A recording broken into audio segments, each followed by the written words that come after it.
So నేను ఇప్పుడు PRP inject చేస్తున్నాను నా పేషెంట్కి. సో పిఆర్పికి సక్సెస్కి ఇంపార్టెంట్ పాయింట్స్ ఏంటి? ఫస్ట్ ఆఫ్ ఆల్ ఏ ప్లేస్లో ఎంత డ్యామేజ్ ఉందా, ఇంకా జాయింట్లో జస్ట్ గుజ్జుతో పాటు ఏం ప్రాబ్లం ఉందా ఐడెంటిఫై చేయాలి. సో అల్ట్రాసౌండ్లో నీరుందా లేదా, బర్సా ఉందా లేదా, లిగమెంట్స్లో ఎంత ప్రాబ్లం ఉందా, కార్టిలేజ్ ఎంత లాస్ అయింది, ఏ ప్లేస్లో అరుగుదల స్టార్ట్ అయింది అన్నీ చూసిన తర్వాత ఇది ఒక పాయింట్ ఆఫ్ కేర్ అల్ట్రాసౌండ్ చేసిన తర్వాత ఒక ప్రోటోకాల్ ప్రకారం నేను ట్రీట్మెంట్ స్టార్ట్ చేస్తాము. సో ఇప్పుడు నా ఫ్లోరోస్కోపీ మెషిన్ ఇప్పుడు చూడండి, ఇది మోకాలు ఉంది కదా, ఈ పక్క కొంచెం జాయింట్ బెటర్ ఉంది, ఈ పక్క చూడండి ఈ స్పేస్ కొంచెం తక్కువ అయింది. సో దానికి ప్రాపర్ ట్రీట్మెంట్ కోసం నేను ఈ సైడ్ నుంచి నా సూది ద్వారా రక్త కణాలు లోపల ఇంజెక్ట్ చేస్తాము. తర్వాత ఇది కరెక్ట్ నేను లోపల ఉన్నారా లేదా, జాయింట్లో ఉన్నారా లేదా దానికోసం ఒక డై ఇంజెక్ట్ చేస్తాము. డై ఇంజెక్ట్ చేసిన తర్వాత నాకు ఒక ఈ స్ప్రెడ్ ఉంది కదా చూడండి, ఈ స్ప్రెడ్ మీనింగ్ నేను కరెక్ట్గానే గుజ్జు అరుగుదల ప్లేస్లోనే ఉన్నాను. సో ఇప్పుడు రక్త కణాలు ఇంజెక్ట్ చేస్తాము. రక్త కణాలు ఇది పేషెంట్స్ నుంచి 4 to 5 ml నాకు ఇది ఉంది. సో ఈ ఎగ్జాక్ట్ ప్లేస్లోనే ఇంజెక్ట్ చేయాలి, అదర్వైజ్ వేస్ట్ అవుతుంది.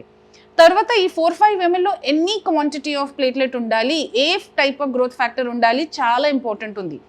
సో ఇప్పుడు రీసెర్చ్ ప్రకారం more than 5 billion, more than 7 billion counts ఉండాలి. సో ఇది ప్రిపరేషన్ ఆఫ్ పిఆర్పి కూడా ఇంపార్టెంట్ ఉంది. పిఆర్పి తర్వాత ఏమేమి ఇన్స్ట్రక్షన్స్ ఫాలో చేయాలి? ఫస్ట్ ఆఫ్ ఆల్ 2-3 days వరకు ఐస్ పెట్టాలి. ఇంకా నార్మల్ యాక్టివిటీస్ చేయొచ్చు, కానీ స్ట్రీనస్ యాక్టివిటీ అవాయిడ్ చేయాలి. స్పెసిఫిక్ ఎక్సర్సైజెస్ నా టీం చెప్తారు, ఇదే ఎక్సర్సైజ్ చేయాలి. ఇంకా కొన్ని లైఫ్ స్టైల్ మోడిఫికేషన్స్ ఉంది. డ్రైవింగ్లో రెస్ట్రిక్షన్స్ లేదు, వాకింగ్లో రెస్ట్రిక్షన్స్ లేదు, జనరల్ యాక్టివిటీస్లో రెస్ట్రిక్షన్స్ ఏమీ లేదు. సో ఇది చాలా సేఫ్ ట్రీట్మెంట్, ఇంకా సైడ్ ఎఫెక్ట్స్ కూడా లేదు. ఇంకా ఏమేమి ఎక్స్పెక్ట్ చేయాలి పిఆర్పి తర్వాత? పిఆర్పి తర్వాత మీ స్టిఫ్నెస్ తగ్గిపోతుంది, నొప్పిలో ఇంప్రూవ్మెంట్ అవుతుంది, మీ డైలీ యాక్టివిటీస్లో ఇంప్రూవ్మెంట్ అవుతుంది, రాత్రికి నొప్పి లేకుండా ప్రాపర్ స్లీప్ అవుతుంది. సో ఈ అన్ని ఫెసిలిటీ ఉంది ఆఫ్టర్ పిఆర్పి. సో పిఆర్పి ఒక ఆప్షన్ ఉంది అండ్ చాలా మంచిగా ఆప్షన్ ఉంది, because no side effects, absolutely no side effects. చాలామంది చెప్తారు పిఆర్పి తర్వాత ఇన్ఫెక్షన్ అవుతుంది, కాదు, ఇది చాలా రాంగ్. ఏ రిసర్చ్లో పిఆర్పి వల్ల ఇన్ఫెక్షన్ ఇప్పుడు వరకు పబ్లిష్ అవ్వలేదు.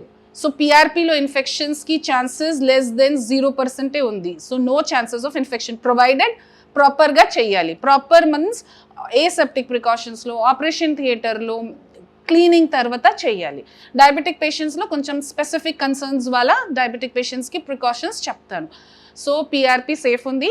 అండ్ షుగర్ పేషెంట్స్కి, కిడ్నీ పేషెంట్స్కి, కొలెస్ట్రాల్ పేషెంట్స్కి, హార్ట్ పేషెంట్స్కి, స్టెంట్ వాళ్ళ పేషెంట్స్కి, డయాలసిస్లో ఉన్న పేషెంట్స్కి కూడా సేఫ్ ఉంది. పిఆర్పి ఇది మంచిగా ఆప్షన్ ఉంది మీ మోకాలి కాదు, షోల్డర్ భుజం ప్రాబ్లం వల్లకి, నరం ప్రాబ్లం వల్లకి, తర్వాత క్రానిక్ డీజనరేటివ్ కండిషన్స్, కొన్నిసార్లు మసిల్ ప్రాబ్లం, కండరాలు ప్రాబ్లం వల్లకి కూడా ఇది చాలా మంచిగా హెల్ప్ అవుతుంది.